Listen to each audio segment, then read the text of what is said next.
வணக்கம். நான் உங்கள் மனநல மருத்துவர் தண்டபாணி நந்தகுமார். அக்டோபர் 10 உலக மனநல தினம்.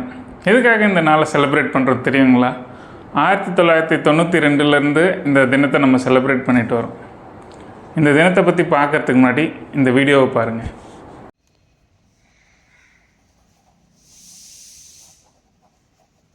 இப்போ இந்த வீடியோவில் பார்க்குற பேனா மாதிரி தான். பேனா அழகாக இருக்குது, நல்லா இருக்குது, எந்த தொந்தரவும் தெரியல. ஆனால் எழுதும்போது எழுத மாட்டேங்குது. அதே மாதிரி தான் மனநலமும்.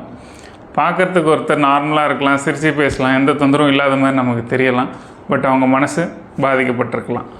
சளி இருமல் போல் நமக்கு பார்த்த உடனே இது தெரியாது, இல்லை செக் பண்ணலாம் முடியாது, இல்லை சுகர் பிபி மாதிரி ஒரு பிளட் டெஸ்ட் எடுத்தால் இதை கண்டுபிடிக்கிறது கஷ்டம். ஒருத்தர் பேசினா மட்டும்தான் அவங்க மனசில் என்ன இருக்குதுன்னு நமக்கு தெரியும். ஆனால் என்ன தொந்தரவுன்னா, ஒருத்தர் நமக்கு மனநல பிரச்சனை இருக்குது அப்படின்னு வெளியில் சொல்கிறதுக்கு ரொம்ப தயங்குறாங்க. காரணம் எல்லாம் அவங்க மேலே வச்சுருக்கிற ஸ்டிக்மா. சிலருக்கு அலட்சியம், இதெல்லாம் என்னப்பா இருக்குது, நல்லா ஸ்ட்ராங்காக இரு, எல்லாம் சரியாயிடும் அப்படின்னு நினைக்கிறது.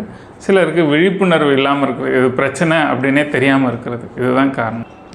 திருவள்ளுவர் இதை பற்றி என்ன சொல்கிறாருன்னா, மனநலம் மண்ணுயிர் காக்கும், இனநலம் எல்லா புகழும் தரும்.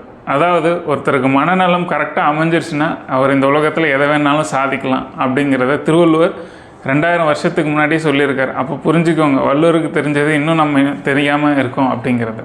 ஸோ இனிமேட்டு யாராவது மனநல பிரச்சனையில் பாதிக்கப்பட்டிருந்தாங்கன்னா உடனே ட்ரீட்மெண்ட் எடுக்க சொல்லி அவங்களுக்கு அறிவுறுத்துங்க. ரீசெண்டாக நடந்த சர்வேல NCRB national crime record bureau என்ன சொல்லுதுன்னா, கடந்த 2013 23க்குள்ளே 1,20,000 பேர் மாணவர்கள் சூசைட்னால் இறந்துருக்காங்க. எல்லாமே விழிப்புணர்வு இல்லாத காரணத்தினால நடந்துச்சு.